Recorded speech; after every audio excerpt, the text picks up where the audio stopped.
जय जोहार, जय छत्तीसगढ़, जय भोरम देव और जय हिंद साथियों। मैं आपका अपना दानेश्वर सिंह परिहार और हमारे भोरम देव इंस्पायर एंड एजुकेशन हब की ओर से जो है स्वर्गीय विनोद कुमार शुक्ल जी को भावभीनी श्रद्धांजलि। और जैसा कि ये कोई परिचय के मोहताज नहीं है कि विनोद कुमार शुक्ल जी कौन है नहीं? और ना केवल साहित्य जगत बल्कि पूरे जो है भारत और छत्तीसगढ़ के लिए जो है ये अपूरणीय क्षति है। और इसकी जो भरा पूर्ति है वो तो नहीं हो पाएगी, लेकिन हमारा कोशिश है कि इन्होंने जो है क्या क्या योगदान दिया है साहित्य जगत के क्षेत्र में, ये आज हम लोग समझें। और इसी के साथ आज हम लोग चर्चा करेंगे कि छत्तीसगढ़ के माटी पुत्र विनोद कुमार शुक्ल जी ने क्या क्या योगदान दिया है नहीं? और इनके जीवन परिचय के बारे में आज हम लोग थोड़ा सा डिस्कस करेंगे साथियों। चलिए आगे बढ़ते हैं और इसी कड़ी में हम लोग देखते हैं कि विनोद कुमार शुक्ल जी का अभी जो है हाल फिलहाल में 23 दिसंबर 2025 को 88 वर्ष की आयु में जो है निधन हो गया है। और इनका जो है जन्म 1 जनवरी 1937 को कहाँ हुआ था, तो राजनांदगांव में इनका जन्म हुआ था। इन्होंने जो है रायपुर में अपना अंतिम सांस लिया है नहीं? रायपुर में इनका निधन हुआ है और यहीं पर ये निवासरत थे। साहित्य जगत से जुड़े हुए व्यक्ति हैं। और इसमें हम अगर देखें तो इनका जो है वैसे जो शिक्षा है नहीं, वो किस में हुआ है, तो ये एमएससी एग्रीकल्चर है नहीं, मास्टर साइंस इन एग्रीकल्चर जो है किए हैं। कहाँ से किए थे, तो शिक्षा ये ग्रहण किए थे भाई जवाहरलाल नेहरू कृषि विश्वविद्यालय जबलपुर मध्य प्रदेश से जो है इन्होंने कृषि विज्ञान में जो है स्नाकोत्तर की उपाधि धारण की थी। ठीक है। और उसके बाद जो है साहित्य लेखन के कार्य में कब आए, तो 1971 से ये एक्टिव हुए साहित्य लेखन के कार्य में। और उसी कड़ी में अब साहित्य लेखन के संदर्भ में हम लोग चर्चा करेंगे कि इन्होंने साहित्य लेखन में क्या क्या काम किया और 1971 से लेकर 2025 तक इन्होंने कैसे जो है साहित्य के क्षेत्र में अपना विशेष योगदान दिया है। इसी कड़ी को हम लोग समझते चलेंगे दोस्तों। चलिए आगे बढ़ते हैं और इसी कड़ी में हम लोग देखते हैं। सबसे पहली बात तो इनकी जो रचना है उसकी शुरुआत होती है कविता लेखन से। कौन से लेखन से, कविता लेखन से। तो यहाँ पर क्या होता है, 1971 में इन्होंने कविता लेखन कार्य शुरू किया और इसी में सबसे पहली जो इनकी कविता थी वो कविता का नाम क्या है भाई, तो कविता लिखे हैं लगभग जय हिंद। ठीक है, लगभग जय हिंद। अब इस कड़ी में हम याद करते हुए चलेंगे इनकी कविताओं को। ठीक है, तो भाई अब जब लगभग जय हिंद बोलेंगे, लगभग जय हिंद है नहीं, तो अब क्या होता है, वो बोला और चला गया। वह आदमी लगभग जय हिंद बोलकर चला गया। तो हम कैसे याद करेंगे, वह आदमी चला गया। अब वो चले जाएंगे तो क्या होता है, सब कुछ होना बचा रहेगा। जब क्रांतिकारी चले जाएंगे लगभग जय हिंद बोल के, तो देश कैसे आजाद होगा, सब कुछ बचा रहेगा। तो यहाँ पर हमें ध्यान देना है कि लगभग जय हिंद के बाद वह आदमी चला गया, जो कि 1981 में लिखा गया इनका कविता है। और उसके बाद फिर 1992 में लिखते हैं क्या, सब कुछ होना बचा रहेगा, सब कुछ होना बचा रहेगा। अब फिर आगे चलकर भाई अतिरिक्त नहीं, अतिरिक्त नहीं है नहीं, मतलब एक्स्ट्रा नहीं चाहिए, अतिरिक्त नहीं चाहिए, तो अतिरिक्त नहीं लिखे हैं कविता में। उसके बाद फिर अब क्योंकि देश के लोगों को जगाना है तो कविता से लंबी कविता जो है लिखना शुरू करेंगे। 2001 में क्या लिखा है इन्होंने, कविता से लंबी कविता। तो अब स्टोरी में फिर से हम वापस चलते हैं। वह मतलब हम क्या करेंगे, लगभग जय हिंद करेंगे। वह आदमी चला गया, अब वह आदमी चला गया तो सब कुछ होना बचा रहेगा। ठीक है, आपके दिमाग में आएगा। फिर अतिरिक्त नहीं, अतिरिक्त नहीं। अब फिर क्या होता है, तो भाई कविता, अब सबको जगाना है देश के लोगों को, तो कविता से लंबी कविता लिख देंगे। 2001 में कविता से लंबी कविता। तो यहां पर आप देखते चल रहे हैं 1971 में लगभग जय हिंद, 1981 में वह आदमी चला गया और 1992 में लिखे हैं सब कुछ होना बचा रहेगा। और 2000 में लिख रहे हैं अतिरिक्त नहीं। और 2001 में लिखते हैं क्या, कविता से लंबी कविता। और फिर आप देखते हैं 2006 में जब कविता से लंबी कविता लिखेंगे तो उसमें हम देखते हैं कि आकाश धरती को खटखटाता है नहीं, आकाश धरती को खटखटाता है। तो यहाँ पर आप ध्यान दीजिएगा 2006 में इन्होंने एक रचना कविता लेखन किया है जिसका नाम है आकाश धरती को खटखटाता है। तो आपके दिमाग में वो भी आ जाएगा। फिर उसके बाद जो है 2012 में कभी के बाद अभी, ठीक है, कभी के बाद अभी मतलब कभी नहीं, अभी नहीं तो कभी नहीं कहते हैं। तो हमें ध्यान रखना है कभी के बाद अभी, हमें थोड़ा सा ऐसे पीछे चल देना है, अभी नहीं तो कभी नहीं, तो उसी को हम कभी के बाद अभी करके याद करेंगे 2012 में। और एक और इन्होंने कविता लेखन किया 2012 में, कवि ने कहा। किसने कहा? कवि ने कहा। तो ये दोनों 2012 में लिखा गया इनका कविता लेखन है। आप देख रहे हैं कभी के बाद अभी। तो अब आपको आराम से सहजता पूर्वक याद कर लेना है। इसको कैसे याद कर लेना है, बहुत महत्वपूर्ण है। एग्जाम के पॉइंट ऑफ व्यू से भी देखें तो बहुत महत्वपूर्ण है। इनकी रचनाओं को बार बार जो है पूछा गया है। तो अब देखो स्टोरी को हम लोग ले चलते हैं कहां पर, 1971 में। 1971 में जो है क्या होता है भाई, भारत मतलब इधर जो है भारत पाकिस्तान युद्ध हो रहा है। तो ये क्या बोलेंगे, लगभग जय हिंद बोलेंगे। फिर 1981 में अब वह आदमी चला गया है नहीं, तो अब सब कुछ होना बचा रहेगा ना भाई, सब कुछ होना बचा रहेगा। तो 1992 में सब कुछ होना बचा रहेगा, अतिरिक्त नहीं 2000 में, है नहीं। हम अपना राज्य छत्तीसगढ़ बनाए हैं, अतिरिक्त थोड़ी बनाए, अतिरिक्त नहीं बनाए, बढ़िया से बनाए है नहीं। तो यहाँ पर सन 2000 में क्या लिखे हैं, अतिरिक्त नहीं लिखे हैं। और 2001 में लिखे हैं कविता से लंबी कविता। और फिर आ जाते हैं 2006 में, ठीक है। कौन खटखटा रहा है धरती को, आकाश धरती को खटखटाता है। तो ये अपना 2006 में आ जाएगा। और उसके बाद जो है 2012 में दो रचनाएं हैं, कभी के बाद अभी, कभी के बाद अभी, अभी नहीं कभी नहीं, तो उसको उल्टा कर लेना है, कभी के बाद अभी।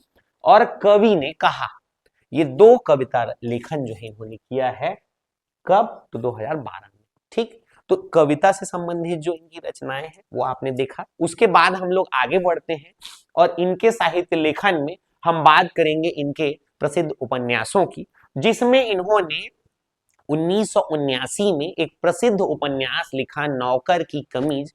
और इस उपन्यास से प्रभावित होकर फिल्मकार मणि कौल ने जो है नौकर की कमीज फिल्म भी बनाई, ठीक है। तो इस पर फिल्म भी बना है भाई।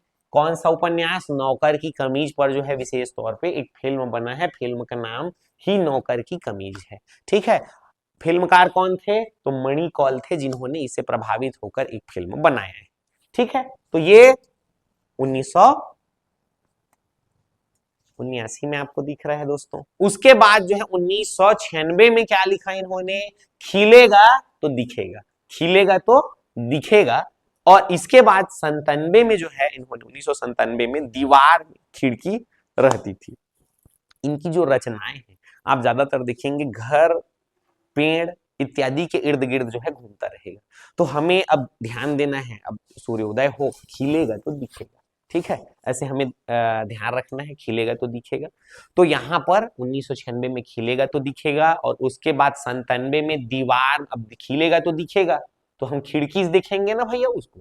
तो दीवार में एक खिड़की रहती थी 1997 में। इसी लेखन के लिए, खिलेगा तो दिखेगा उपन्यास के लिए, इन्हें जो है साहित्य अकादमी पुरस्कार 1999 में दिया गया है, ठीक है। दीवार में एक खिड़की रहती थी, इसके लिए विशेष तौर पे 1997 में ये रचना लिखे ये, और 1999 में जो है साहित्य अकादमी पुरस्कार इन्हें दिया गया था, ठीक। तो ये हमें ध्यान रखना है। और उसके बाद आते हैं हम लोग 2011 में। 2011 में इनकी रचना है हरी घास की छप्पर वाली झोपड़ी और बौना पहाड़। मैं बार बार बोल रहा हूं, कमरा, खिड़की, दीवार, ये सब पर जो है टिका रहेगा। तो यहाँ पर हमें ध्यान रखना है कि हरी घास की छप्पर वाली झोपड़ी और बौना पहाड़ इनकी एक विशेष रचना है, ठीक है। 2011 2011 में इन्होंने इस रचना को लिखा है। इसके अलावा यासी रासा त जो है इनका 2017 में लिखा गया एक और उपन्यास है, यासी रासा त। ठीक है। हरी घास की छप्पर वाली झोपड़ी और बौना पहाड़ लिखा है 2011 में। ठीक है। मतलब 2011 में वर्ल्ड कप कौन जिताया है भाई? तो यहाँ पर हम देखते हैं कि उधर एक बौना आदमी, मतलब मैं किसी को खास नहीं उड़ा रहा हूँ, याद करने के लिए है। गौतम गंभीर बौना है और थोड़ा हाइट कम महेंद्र सिंह धोनी का भी है, तो ये सब मिलके वर्ल्ड कप जिताए थे फाइनल को। तो 2011 में हरी, मतलब बढ़िया हरा हरा मैदान में हरी घास की छप्पर वाली झोपड़ी और बौना पहाड़ ऐसे दिमाग में आ जाएगा, 2011 में उसको लिखा गया है नहीं। यासी रासाता जो है 2017 में लिखा गया है। ठीक। और 2018 में एक चुप्पी जगह की रचना इन्होंने उपन्यास के रूप में की है, एक चुप्पी जगह। ठीक। तो हम उपन्यास की बात करें तो इन्होंने उपन्यास, पहले ही उपन्यास ने जो है काफी प्रभावित किया है, इस पे फिल्म भी बन गया है नहीं। 1979 में लिखे गए नौकर की कमीज पर फिल्म। 1996 में लिखा इन्होंने क्या, खिलेगा तो दिखेगा। खिलेगा दिखेगा कहां से देखेंगे? खिड़की से। दीवार में एक खिड़की रहती थी 1997, जिस पर 1999 में साहित्य अकादमी पुरस्कार और 2011 में। ठीक है। तो क्या है भाई, हरी घास की छप्पर वाली झोपड़ी और बौना पहाड़ 2017, यासी रासाता और 2018 एक चुप्पी जगह, ये सब उपन्यास है इनके। चलो दोस्तों आगे चलते हैं। इसके पश्चात जो है आप देखते हैं कहानी संग्रह को। तो कहानी संग्रह में जो है हम देखते हैं 1988 में पेड़ पर एक कमरा जो है नहीं, पेड़ पर कमरा कहानी संग्रह इनका, जिसको इन्होंने लिखा है 1988। ठीक। पेड़ पर एक कमरा, मतलब यहां पर हमें ये पेड़ है और पेड़ पर क्या बना देना है, कमरा बना देना है। ठीक है। अब छत्तीसगढ़िया आदमी माचा लग जाना था जी, है नहीं, पेड़ में एक कमरा बना देना है।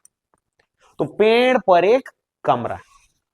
अब पेड़ पर एक कमरा है और हमें जाना कहाँ है, महाविद्यालय जाना है। कहाँ जाना है, महाविद्यालय। वहां से उतरेंगे और कहाँ निकल जाएंगे हम लोग, पढ़ने लिखने महाविद्यालय चले जाएंगे। ठीक है। महाविद्यालय चले जाएंगे। तो 1996 में क्या लिखा है इन्होंने, महाविद्यालय लिखा है। अब देखो ध्यान रखना, मुंशी प्रेमचंद जी ने लिखा है गोदान और इन्होंने क्या लिखा है 2020 में, गोदाम। दोनों अलग अलग है, गोदान अलग है और गोदाम अलग है। तो गोदाम लिखा है स्वर्गीय विनोद कुमार शुक्ल जी ने। ठीक है। और 2021 में इनकी एक रचना है, एक कहानी और गमले में जंगल। गमले में जंगल। ठीक है। और एक कहानी, ये 2021 में लिखा गया इनका कहानी संग्रह है, एक कहानी और गमले में जंगल, 2021 में। ठीक है। बाकी आप देख रहे हैं 1988 में पेड़ पर कमरा और 96 में महाविद्यालय, 2020 में गोदाम और इसके अलावा 2021 में एक कहानी और इसके अलावा गमले में जंगल। ठीक। ये सभी आपको ध्यान में रखना है दोस्तों। अब आगे बढ़ते हैं। इसके अलावा जो है इन्हें क्या मिला है भाई, पुरस्कार मिला है।